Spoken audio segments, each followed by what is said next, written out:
نبي عبادي أني أنا الغفور الرحيم وأن عذابي هو العذاب الأليم الله আমার বান্দাদের খবর দিন অর্থাৎ আল্লাহ রাব্বুল আলামিন তিনার বন্ধু নবী মুহাম্মদ রাসূলুল্লাহ সাল্লাল্লাহু তাআলা আলাইহি ওয়াসাল্লামকে লক্ষ্য করে বলেন আমার হাবিব আমার বান্দাদেরকে আপনার উম্মতদেরকে খবর দিন ইন্নী আনাল গফুরুর রহিম আমি আল্লাহ রাব্বুল আলামিন হলাম অতি অতি ক্ষমাশীল এবং দয়ালু সুবহানাল্লাহ আর কি বলবো সুবহানাল্লাহ এর ব্রহ্মণ বলেন ওয়া আন্না আযাবি হুয়াল আযাবুল আলীম গো আমার বন্ধু নবী এটার পাশাপাশি আপনি এটাও খবর দিন আমি আল্লাহ যেমনি ভাবে দয়ালু আমি আল্লাহ যেভাবে ক্ষমাশীল পরম রহমশীল করুণাশীল তার পাশাপাশি ওয়া আন্না আযাবি হুয়াল আযাবুল আলীম এটার পাশাপাশি আমি আল্লাহর শাস্তি অত্যন্ত ভয়ানক অত্যন্ত কঠিন যেইভাবে আমার রহমত অত্যন্ত বিস্তৃত আমার রহমত যেরকম বিশাল তার পাশাপাশি বান্দারা নেকামলের কাছে যেমনি ভাবে আমি আল্লাহর রহমত পাবে দয়া পাবে করুণা পাবে এটার পাশাপাশি অন্যায়টা করলে মন্দটা করলে ওই মন্দটার শাস্তি আমি আল্লাহর দরবারে বরাবর আছে নাই যেভাবে করে আল্লাহর রহমত আল্লাহ বর্ণনা দিয়েছেন আমি আল্লাহর রহমত যত বিশাল আমি আল্লাহ যেভাবে ক্ষমা করতে পারি ওইভাবে করে অপরাধ করলে অন্যায় করলে জুলুম করলে ওটার শাস্তিও দিতে পারি দিব আজকে খুতবাতে আল্লাহ কি বলছেন আজকে খুতবা থেকে আমরা একটা হাদিস শরীফ দেখব মেরাজকে কেন্দ্র করে আল্লাহর হাবিব সাল্লাল্লাহু তাআলা আলাইহি ওয়াসাল্লামকে আল্লাহ মেরাজ দান করেছেন একবার সুবহানাল্লাহ বলেন বাবা আদম আলাইহিস সালাম থেকে শুরু করে ঈসা আলাইহিস সালাম পর্যন্ত আমাদের নবীর আগে নবী হযরত ঈসা আলাইহিস সালাম পর্যন্ত কোন নবীকে আল্লাহ কি মেরাজ দিয়েছিলেন একটু কথা বলেন মেরাজ দেন নাই একজন পয়গম্বরের কথা আমরা সবাই জানি মূসা কালিমুল্লাহ আল্লাহর সাথে কথা বলতেন ঠিক কি না আল্লাহর সাথে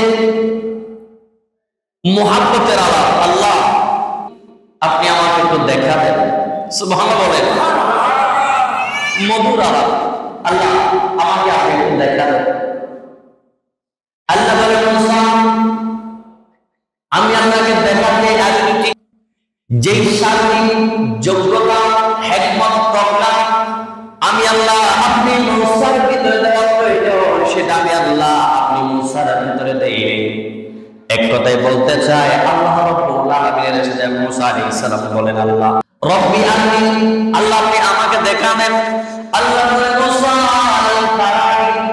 তুমি কখনোই আমি আল্লাহকে দেখবে না কারণ আমি আল্লাহকে দেখার যে যোগ্যতা যে ক্ষমতা যে এবিলিটি থাকা দরকার পাওয়া দরকার ওটা আমি আল্লাহ আপনি মুসার ভিতরে দেই নাই সুতরাং আমি আল্লাহকে দেখার কোনো ক্ষমতা আপনি মুসার কাছে আমি আল্লাহ দেই নাই পড়ুন সুবহানাল্লাহ আল্লাহকে মুসা আলাইহিস সালাম দরখাস্ত করেছিলেন আল্লাহ রব্বি আরনি আমাকে দেখাবেন আরেকজন পয়গম্বর হলেন ইব্রাহিম আলাইহিস সালাম তিনিও আল্লাহকে বলেন আল্লাহ আমাকে মেরাজ দেন আল্লাহ ইব্রাহিম আলাইহিস সালামকে চতুর্থ আসমান পর্যন্ত মেরাজ দিয়েছেন সুবহানাল্লাহ বলেন চতুর্থ আসমান পর্যন্ত মেরাজ দেওয়ার পরে ওই চতুর্থ আসমান পর্যন্ত হযরত ইব্রাহিম আলাইহিস সালামের মেরাজ করার পরে আল্লাহ চতুর্থ আসমান থেকে ইব্রাহিম নবীকে আবার জমিনে পাঠিয়ে দিলেন অর্থাৎ সপ্ত আসমান পর্যন্ত যাবার সুযোগ আল্লাহ ইব্রাহিম নবীকে দেয় নাই অথচ আমাদের নবী সমস্ত কায়নাতের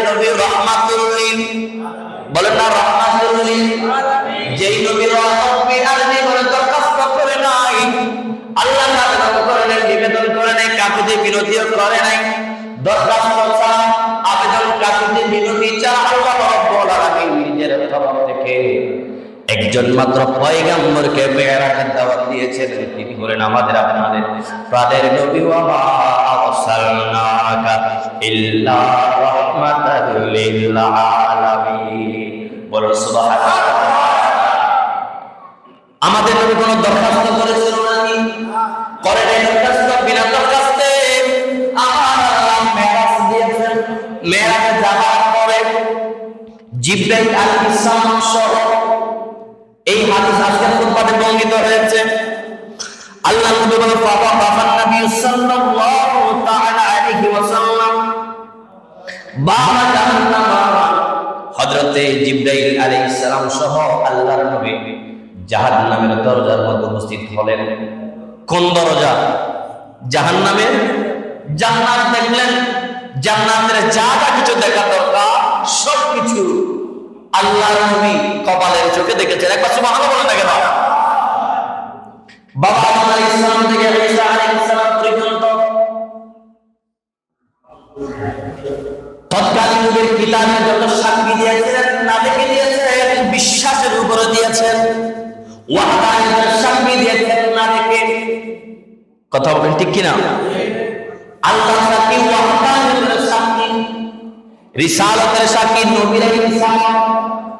আল্লাহ সাক্ষী দিয়েছেন, কপালের চোখে দেখে নাই, কিন্তু সাক্ষী দিয়েছেন ঈমানের উপর ভর করে।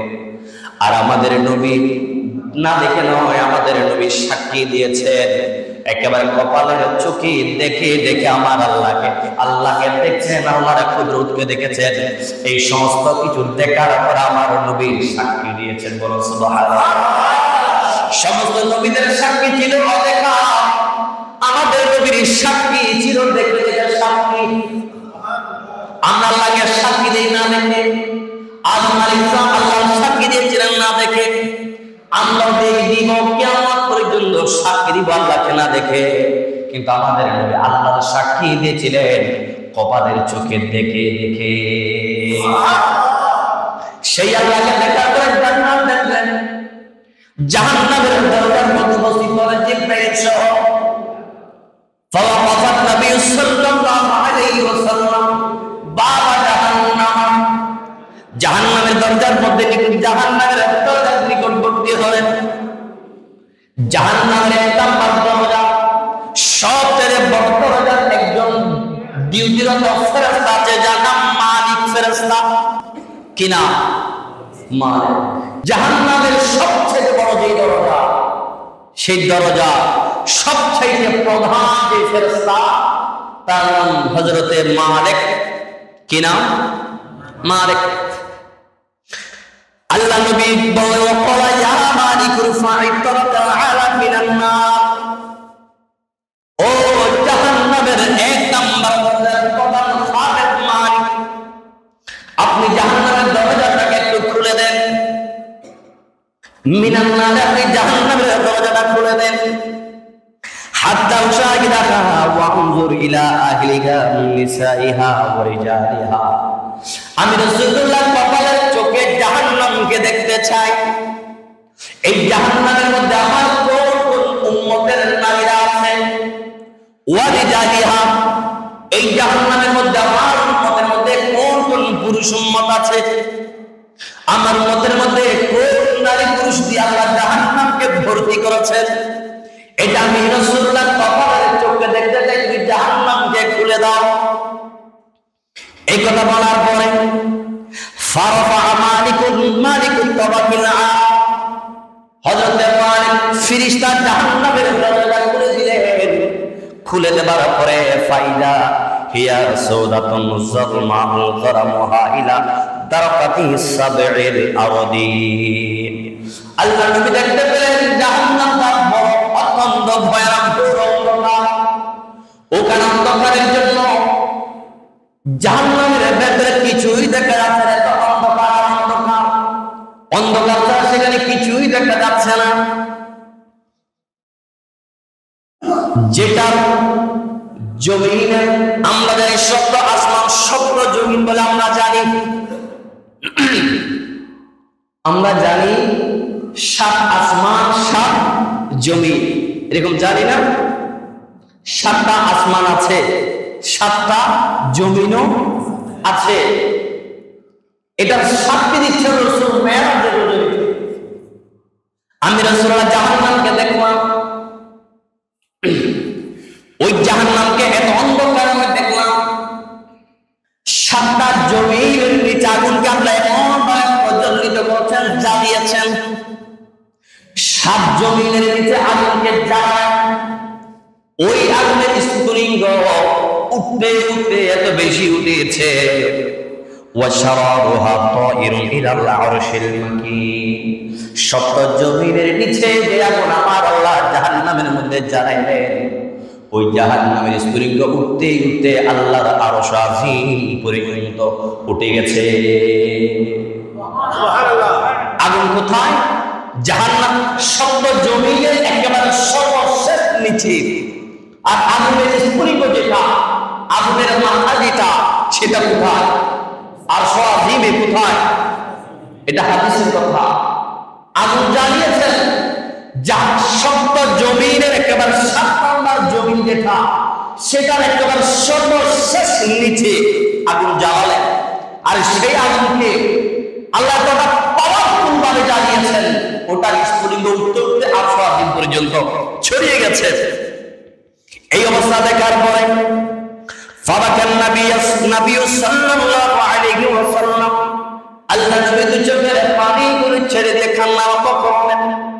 ওয়াসালা জিবরাইল, এবং জিবরাইলকে প্রশ্ন করলেন, জিবরাইল মা সাবাবু যালমাতিহা, ও জিবরাইল জাহান্নামে তো বেশি অন্ধকার হবার কারণটা কি? আমি জানতে চাই। এই জাহান্নামের মধ্যে অন্ধকার দ্বারা কিছুই দেখা যাচ্ছে না। ও জিবরাইল, এই জাহান্নামে অন্ধকার হবার কারণটা কি? আমি জানতে চাই মা সাবাব, এটার কারণ কি?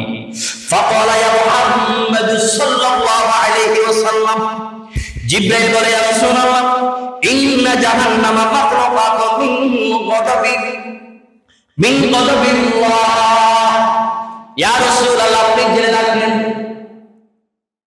এই জাহান্নাম আল্লাহ সৃষ্টি করেছেন আল্লাহর রাগ থেকে, আল্লাহর গজব দিয়ে, আল্লাহর ক্রোধ দিয়ে, আল্লাহর রাগ থেকে আমার আল্লাহ জাহান্নামকে সৃষ্টি করেছেন। শুধু তা নয়, আল্লাহর গজব দ্বারা জাহান্নামকে সৃষ্টি করে আমার আল্লাহ জাহান্নামকে এত বেশি আগুন জ্বালাতে জ্বালাতে এটাকে আমার আল্লাহ কালো থেকে কালো বর্ণে ধারণ করে দিয়েছে। মুসাল্লামাতুন আলা মান আসাল্লাহ। ইয়া রাসূলুল্লাহ, এই জাহান্নাম কাদের জন্য বাড়িয়ে চাপলে যাবে? ও ইদারেকা আনফাসানাতিন, এই জাহান্নামকে আল্লাহ এমন কিছু জমিনের মধ্যে আমার আল্লাহ বান্দা বান্দিরা আছে যারা আল্লাহর নিয়ামত খাবে, আল্লাহর নিয়ামত করবে, আল্লাহর নিয়ামত পাবে। আল্লাহর নিয়ামত পাবার পরে যারা নাফরমানি করবে, এক কথায় ওই সমস্ত নাফরমান বান্দা বান্দিনীর জন্য আমার আল্লাহ জাহান্নামকে বানিয়েছেন। বলেন নাউযুবিল্লাহ। আপনারা বলেন আল্লাহ নাফরমান বান্দার জমিনের মধ্যে আছে না নাই? কথা হন না, নাই? আল্লাহ নাফরমান বান্দা আছে না? নাফরমান কত রকম আছে, শুধু নাফরমানের পরিচয় দিতে গেলে দিন রাত মাস বছর চলে যাবে। নাফরমান বান্দা বান্দির সংজ্ঞা শেষ করা যাবে না। ভাত খাইলাম, শুকরিয়া আদায় করলাম না। পানি খাইলাম, শুকরিয়া আদায় করলাম না। আল্লাহ আমাদের দিকে যা রেখেছেন তা পাইলাম, শুকরিয়া আদায় করলাম না। এই সবগুলো নাফরমানির লক্ষণ। এই জন্য আল্লাহ রাব্বুল আলামিনের বন্ধু নবী মুহাম্মদ রাসূলুল্লাহ সাল্লাল্লাহু তাআলা আলাইহি ওয়াসাল্লাম বলেছেন, আল্লাহ যাটুকু দিয়েছেন ওইগুলোর উপর সন্তুষ্ট থাকো, তাহলে আমার আল্লাহ লা আযীদান্নাকুম, আল্লাহ নিয়ামত বাড়িয়ে দিবেন। পড়েন সুবহানাল্লাহ। আল্লাহ যাটুকু দিয়েছেন, যেভাবে দিয়েছেন, যে কারো উপর দিয়েছেন, ওটার উপর সন্তুষ্ট থাকলেই পরে আল্লাহ বাড়িয়ে দিবেন। সুবহানাল্লাহ। আর যদি এটা অস্বীকার করি, দূর আল্লাহ আমাকে এটুকু কেন দিল, অমুক সাহেবের এত বুড়ি বুড়ি গাড়ি বাড়ি টাকা জমি জমা সব আছে, আমার নাই কেন, আল্লাহ আমাকে কেন দিল না? এটা নাফরমান। আল্লাহ বলছেন, বান্দা যা তোমাকে দিলাম ওটার উপর শুকরিয়া আদায় করো, লাযিদনাকুম, আমি আল্লাহ ওয়াদা করছি তোমাদেরকে বাড়িয়ে দেব। পড়ুন সুবহানাল্লাহ। আর যখন কোন অভিযোগ আল্লাহ দরবার অভিযোগ করে, আল্লাহ অমুকের 5টা বাড়ি, অমুকের 5টা গাড়ি, অমুকের বুড়ি বুড়ি জায়গা, আমাকে দেন নাই কেন? আল্লাহর হাবিব বলেন, ওই দিকে তাকাইও না, যে ব্যক্তির দুইটা হাত নাই তার দিকে তাকাও। সুবহানাল্লাহ বলেন না কেন? যার দুইটা পা নাই তার দিকে তাকাও, যার একটা চোখ নেই তার দিকে তাকাও। আপনারা মসজিদে ঢোকার সময় একটা ছেলে, আমিও দেখেছি, একটা ছেলে দেখেন না, মুখটা একদম মোটা ফোলা, অসুস্থ ব্যক্তি একজন দেখেন না ছেলে, বলেন দেখেন মুখে হাত দিয়ে বলেন তো, এই ছেলে থেকে আল্লাহ আমাদেরকে আপনাকে হাজার কোটি কোটি গুণ ভালো বানান নাই? তা সুবহানাল্লাহ বলেন না কেন? ওই ছেলে থেকে হাজার কোটি গুণ আল্লাহ আমাকে আপনাকে কি ভালো বানান নাই? বানিয়েছে।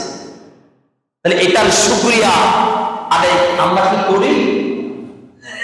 লাকাদ খালাকাল ইনসানা ফি আহসানি তাকওয়িম, আমি আল্লাহ যাকে যেভাবে যে অবস্থায় বানাইলাম সবচেয়ে সুন্দর আকৃতি, যেটা আমি আল্লাহর কাছে পছন্দ করে মনে হয়েছে, আমি আল্লাহ সেই আকৃতি দিয়ে প্রতিটা মানুষকে সৃষ্টি করেছি। আমার আপনার সৃষ্টি পৃথিবীর কারো পছন্দের নয়, এটা স্বয়ং যিনি মুহাব্বত করে পছন্দ করে বানিয়েছেন তিনি লা ইলাহা ইল্লাল্লাহ। বলো না তিনি লা ইলাহা ইল্লাল্লাহ। আল্লাহর পছন্দের উপরে আর কোনো পছন্দ থাকতে পারে না। আল্লাহ যাকে যেভাবে বানিয়েছে ওই পছন্দটা স্বয়ং আল্লাহ। আপনার দৃষ্টিতে আমি কুচ্ছিত হয়ে যাচ্ছি না, কথা আমাকে আল্লাহ যেভাবে চেয়েছেন, যেভাবে আমার পছন্দ হয়েছে, আমাকে আপনাকে সেভাবে বানিয়েছেন। এর উপরে কারো কোনো অভিযোগ থাকতে পারে না। যদি কেউ অভিযোগ করে এই মতন নাফরমান বান্দা আল্লাহর জমিনে আর হতে পারে না। যার দুটা চোখ নাই, আমার দুটা চোখ সুস্থ আছে আলহামদুলিল্লাহ, যার একটা চোখ নাই, যার একটা হাত নাই, যার একটা পা নাই, যার একটা কিডনি নষ্ট, যার দুটা কিডনি নষ্ট আছে না, অথবা সব ভাবে 24টা ঘন্টা হাসপাতালের বেডের উপর শুয়ে আছে, সেই থেকে আমাকে আপনাকে হাজার কোটি গুণ আল্লাহ ভালো বানিয়েছেন, দেখেছেন। এটার শুকরিয়া আদায় যারাই করবে না আল্লাহ তাদের জন্য জাহান্নাম বানিয়েছেন। বলেন নাউযুবিল্লাহ।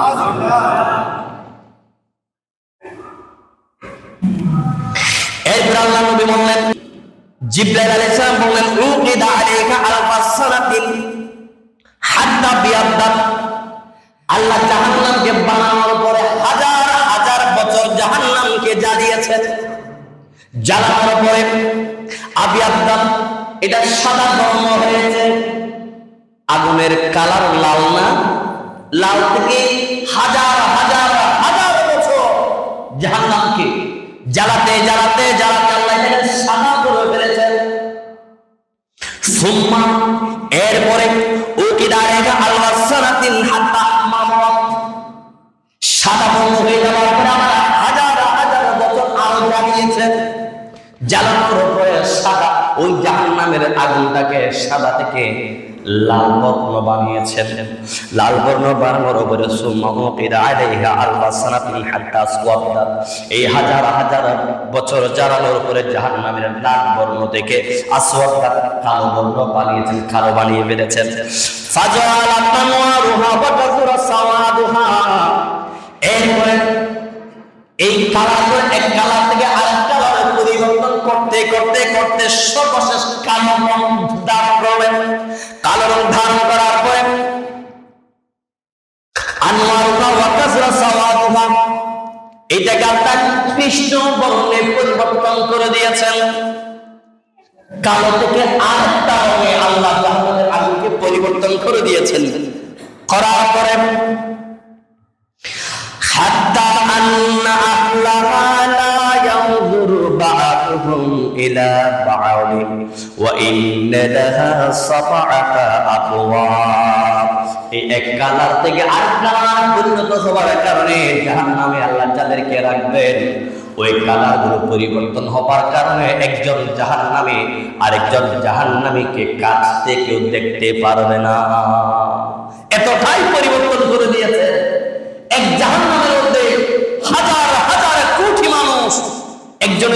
যদি এইটুকু হয়, এই এতটুকু কাছ থেকে একজন জাহান্নামী আরেকজন জাহান্নামীকে দেখবে না, এতটাই কালার পরিবর্তন করে দিয়েছেন আল্লাহ।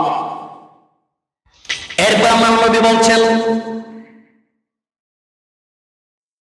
ওয়া ইন্না লাহা সাবআতা আবওয়াব, জাহান্নামের 7টি স্তর রয়েছে। স্তর মানে পজিশন, 1টা 2টা 3টা 4টা, এইভাবে করে 7টা স্তর জাহান্নামের আছে। আল-বাবু আ'লা মিন হাযিল উসরাতি লিল উসাতি বিন উম্মাতিকাল মুখালিফিনা লিশরীআতিকা। আল্লাহ নবীকে জিবরাইল বলে, ইয়া রাসূলুল্লাহ, 1 নাম্বার জাহান্নামের মধ্যে কাদেরকে দিকে জানেন? যারা দৈনিক 5 ওয়াক্ত আযান সুন্দর, মাইকের আওয়াজ সুন্দর, ধ্বনিগুলো সুস্থ, শরীয়তের তোয়াক্কা না করে, নিজেদের ইচ্ছে মতো যারা দিনকে যাপন করেছে, ওই সমস্ত শরীয়তের মুখালিফ যারা হবে না, শরীয়তের তোয়াক্কা যারা করবে না, 1 নম্বর জাহান্নামের মধ্যে আল্লাহ তাদেরকে দিয়ে জাহান্নামকে ভরে দিবে। বলেন নাউযুবিল্লাহ। যারা শরীয়ত মানবে না, যারা কোরআন মানবে না, যারা সুন্নাহ মানবে না, যারা হক্কানি উলামায়ে কেরামের কথা শুনবে না, মানবে না, যারা আউলিয়ায়ে কেরামের পথে পথে চলবে না, থাকবে না, এক কথায় যারা শরীয়তের পাবন্দি হবে না, চলবে না, মানবে না, শুনবে না, আমার আল্লাহর নবীকে জিবরাইলের মাধ্যমে বললেন, ওই সমস্ত মানুষগুলা দিয়ে আমার আল্লাহ জাহান্নামের 1 নম্বর স্তরটাকে পরিপূর্ণ করে দিবে। নাউযুবিল্লাহ, সুবহানাল্লাহ। এরপরে ফানাদান নবী সাল্লাল্লাহু আলাইহি ওয়াসাল্লাম ফারাশিরাহা, এরপর আল্লাহর নবী ওই জাহান্নামের, যেই জাহান্নামের মধ্যে 1 নম্বর স্তরের মধ্যে যাদেরকে রাখবে, ওই জাহান্নামের আগুনগুলো কেমন আরেকটু নজর দিলেন, দেখলেন। নজর দেওয়ার পরে আল্লাহ নবী অবগত হলেন, মাতমুন আসরারিকা ওয়া রাআতা ইফাতুম মিন নাহিকা মামলুফা। এরপর আল্লাহ নবী বললেন, জাহান্নামীদের একদলকে আল্লাহর, আরেক দল জাহান্নামীকে আর আল্লাহ নবী দেখতে গেলেন। দেখতে যাওয়ার পর আল্লাহ নবী দেখলেন আফওয়াহুহুম মিন দিমাইহিম ওয়া হুম মুসকালুনা বিল আযাব, ওই সমস্ত জাহান্নামীদের মুখগুলোর ভিতরে আমার আল্লাহ রক্ত দিয়ে পরিপূর্ণ করে দিয়েছেন। বলেন নাউযুবিল্লাহ। একদল জাহান্নামী, 2 নম্বরে তাদের জবানগুলো, তাদের মুখের ভিতরে জাহান্নামী রক্তে পরিপূর্ণ। আর ওই জাহান্নামের মধ্যে আল্লাহ নবী দেখতে পাচ্ছেন ওই যে একদল জাহান্নামী, দ্বিতীয়ত ওই জাহান্নামীদের মুখগুলা রক্তে পরিপূর্ণ করে আল্লাহ সেখানে তাদেরকে রেখেছেন। তাদেরকে এই যন্ত্রণা কেন দেয়া হচ্ছে? ফাকালা ইয়া জিবরাইল মান হাউলাই, আল্লাহ নবী প্রশ্ন করলেন, জিবরাইল, যেই জাহান্নামী মানুষগুলোর মুখের ভেতরে রক্তে পরিপূর্ণ, এরা কারা? এদের এই শাস্তি কেন হচ্ছে? জিবরাইল বললেন, ইয়া রাসূলুল্লাহ, আল হালিকুনা বিল্লাহি কাযিবান ওয়াল মুস্তাখিফুনা বিল আযাব, এরা হলো ওই সমস্ত মানুষ যারা কথায় কথায় অনর্থকভাবে আল্লাহর কোরআন নিয়ে শপথ করত। এই সমস্ত মানুষগুলোকে আমার আল্লাহ জাহান্নাম, তাদের মুখগুলো রক্তে পরিপূর্ণ করে দিয়েছেন। বলেন নাউযুবিল্লাহ। আমাদের সমাজে অনেক মা বোন বাবারা ভাইরা আছে, কথায় কথায় অনর্থক, প্রয়োজন নাই, আল্লাহর কসম আমি করি নেই, খোদার কসম আমি করেছি, খোদার কসম আমি করি নেই, মানে ওখানে কসম করার প্রয়োজন নাই, কিন্তু কথায় কথায় আল্লাহর কসম এটা হয় নাই, আল্লাহর কসম হয়েছে, আল্লাহর কসম এমন না, আল্লাহর কসম এমন না তেমন না, বলে না। অনর্থক যারা কসম কাটে তার কোরআনের নামে, এই সমস্ত মানুষগুলোর জবানকে আল্লাহ রক্তে পরিপূর্ণ করে জাহান্নামে নিক্ষেপ করবেন। তাহলে আমাদের সমাজ যারা এরকম ঘৃণিত কাজ যারা করে, আল্লাহ আমাদের সকলকে এই ধরনের ঘৃণিত কাজ থেকে বেঁচে থাকার তৌফিক দান করুন। মহব্বতে বলুন আমিন। একটু দৃশ্য বলুন আল্লাহুম্মা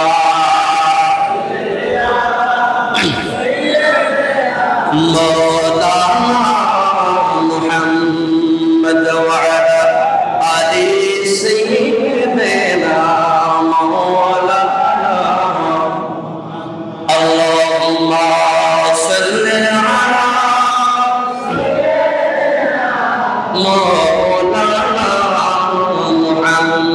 محمد وعلى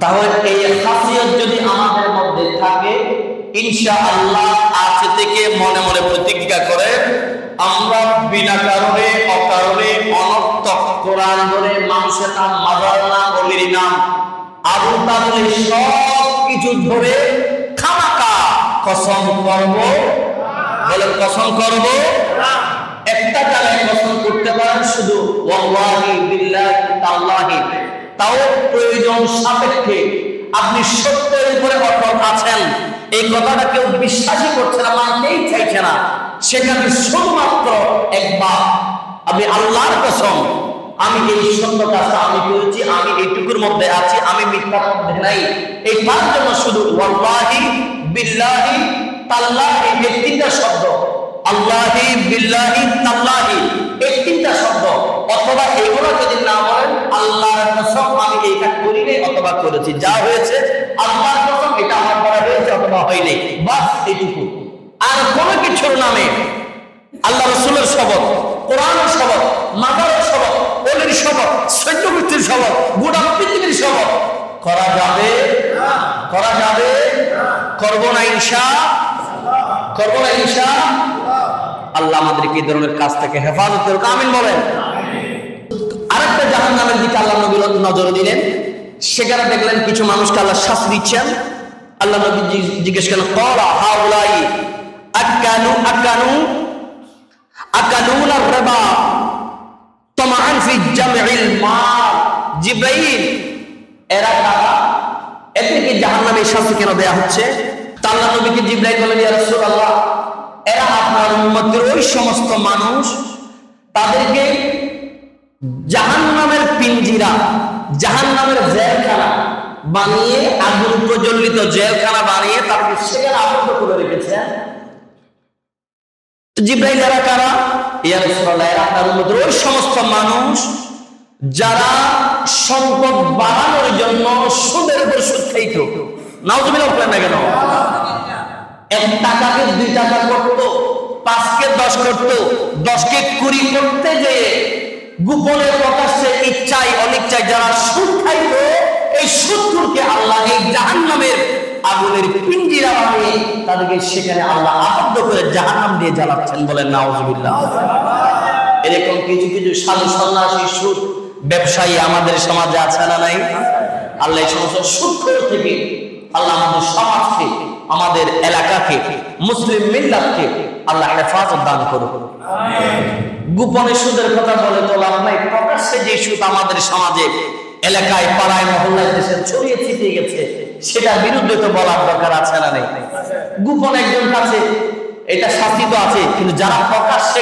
খাওয়াচ্ছে আমরা জেনে বুঝে আনন্দে হাসি মুখে খাচ্ছি এটারও সেম শাস্তি ওই যে আমি আপনাদের আলোচনা বলছিলাম সমিতি ঘরে ঘরে যে সাপ্তাহিক মাসিক যে কিস্তি পৃথিবীর যে প্রান্ত থেকে যে কিতাব আনেন না কেন স্পষ্ট ফতোয়া হারাম হারাম হারাম এটা হালাল করার কোনো সুযোগ নেই তাহলে এই সুদ থেকে কি আমরা বাঁচতে পারছি নামাজ পড়ি 5 ওয়াক্ত জামাতে ওই সুদ থেকে বাঁচতে পারছি না এই নামাজ কবুল হবে না একটা সুদের একটা ভাতে একটা ভাতের দানাকে 100 ভাগ করলাম এক ভাগও যদি সুদের পয়সায় হয় ওই ভাতের একটা দানা শরীরে ঢুকলে ওই শরীর যতই ইবাদত ওয়ালা শরীর হোক ওই শরীর আল্লাহ জান্নাতে দিবে না ওই শরীরের নির্ঘাত ঠিকানা জাহান্নাম জোরে বলে নাউযুবিল্লাহ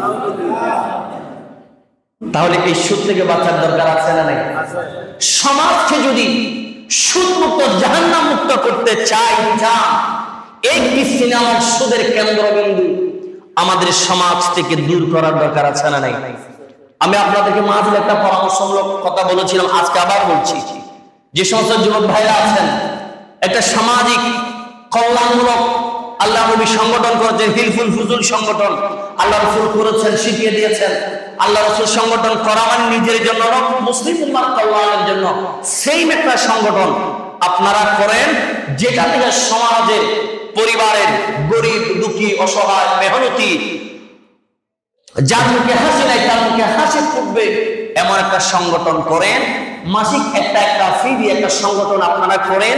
ওই সংগঠন যখন একটা বিরাট অঙ্ক যখন জমে যাবে, ওই অঙ্ক থেকে আপনারা এক এক সময় এক একটা পরিবারকে একেবারে সুদ মুক্ত, কিস্তি মুক্ত যখন করে দিতে পারেন, আমি রিচার্জ করে আল্লাহ নবীর সুন্নাহ থেকে বলতে পারি, যারা এই সুদ থেকে এক একটা জাতিকে, মুসলিম উম্মাহকে বাঁচিয়ে দিবে, ওই মানুষগুলোকে আল্লাহ জিহাদের সওয়াব দান করবে। আর একটু জোরে বলো সুবহানাল্লাহ। সংগঠন অনেক করছেন, করবেন, কিন্তু এই ধরনের একটা সংগঠন করেন যেটা থেকে এলাকার মানুষ জাহান্নাম থেকে বেঁচে নামাজি হয়ে সত্য দিবেন। আপনাকে আমরা কিস্তি থেকে আজীবনের জন্য মুক্ত করে দিব, বিনা সুদে বিনা লাভে। একটা শর্ত, জীবনে কোনোদিন সুদে যেতে পারবেন না, 5 ওয়াক্ত নামাজ পড়তে হবে। আপনি যখন একটা টাকার অঙ্ক দিয়ে যখন একজন মানুষকে সহযোগিতা করতে যাবেন, ওই মানুষের অন্ততপক্ষে বিপদে পড়ে হলেও আপনার শর্তগুলো মানতে গিয়ে সুদ থেকে বাঁচবেন, নামাজ হবে। বলেন ইনশাআল্লাহ। করতে পারবেন না ইনশাআল্লাহ? সংগঠন তো বোধ করতে লিখুন, বোধ অর্জুন করিবেন। এলে সুন্নাহভিত্তিক উগ্র সংগঠন এলাকার গরম যেভাবে এলাকা উপকৃত হইব, এলাকা জাহান্নামে বাঁচিব। দুনিয়া আছে দেরি, দুনিয়া এখন আল্লাহ মানে এ না, দুনিয়া নেই যেও কানাগি, দুনিয়ার হাসিও হাত সারবার আচার ব্যবহার সবকিছু মিলিয়ে মনে হয় দুনিয়ার একটা জাহান্নাম। এই জাহান্নামে যদি দায়িত্ব সঙ্গ হয়, আল্লাহর ঘর নামাজের চিন্তা ছাড়া, নামাজের জায়গা ছাড়া বিকল্প কোনো জায়গা আল্লাহ সৃষ্টি ন করে। সুবহানাল্লাহ বলেন। এতেল্লাই আন যুবক ভাইয়ের যারা আছেন, দিন ইসলাম ইনতুন আমরা দিন ইসলাম প্রতিষ্ঠিত করে থাকে যা আছে জেন মসজিদার গই ওনারা এর আবার পুনরুজ্জীবিত করে পারিবেন। আর যুবক ভাইয়েরা নাই আন্তরিকতার সাথে বন্ধু সুলভর মাধ্যমে ওনারা পরামর্শ দিন, ওনারা এই সংগঠন গড়ন জীবন সামাজিক আত্ম উন্নয়নমূলক সোয়াব ওই বুঝে দিন ইসলামের খেদমত ওই বুঝে এই লেখাস আঞ্জাম দিতে দিবেন। এই লেখু সামাজিক সংগঠন ওনারা চিন্তা ভাবনা করি গড়ন ইবের মাধ্যমে যেন আল্লাহ পাক আর এই কুলালখানা সহ ওনারা গড়িয়ে একটা দৃষ্টান্ত স্থাপন গড়ন। দেখুন আমরা সোশ্যাল মিডিয়ার মাধ্যমে আগে গড়ি ওনারা এবার ব্যাপার সুচার হয়ে ওনারা ভিডিও বার্তার মাধ্যমে সোশ্যাল মিডিয়ার মাধ্যমে মাইসুরি জানাই দেন। আর এই লেখান আত্মোন্নয়নমূলক কাজ করি দেবেন, ওনারা দেখা দেখি ওনারা প্রতিবেশী আশেপাশে গত এক সময় দেবেন দেয়। ইনশাআল্লাহ এই বাংলার জমিন অলিয়া উলিয়ার পূর্ণভূমি চট্টগ্রাম তথা বাংলার জমিন এক সময় যদি আরা আন্তরিক ভাবে ইসলাম খেদমতের মিকে লক্ষ্য করি যদি চাই, এই সুদ মুক্ত, ঘুষ মুক্ত, দুর্নীতি মুক্ত, জাহান্নাম মুক্ত বাংলাদেশ আর গরিব ফেজুম হতা হন, ঠিক না বে ঠিক? কিন্তু আর একটা সজা কম করি নলি ফাইতাম না। আল্লাহ আর এই ব্যাপারে সজাগ থাকে, আর পরিবার বলে জাহান্নাম বাঁচায়। যা ক্ষুদ্র জীবন ক্ষুদ্র সময় যে ইবাদত করি এই হিরো কবুল গড়াইরে জাহান্নাম বাঁচি। আল্লাহ যেন আর জান্নাত পর্যন্ত যাইবে একখান সুব্যবস্থা করি দে। আল্লাহ এই জমার উসিলায় আর তৌফিক দান করো। আমিন। আর কেন জোরে হন আমিন।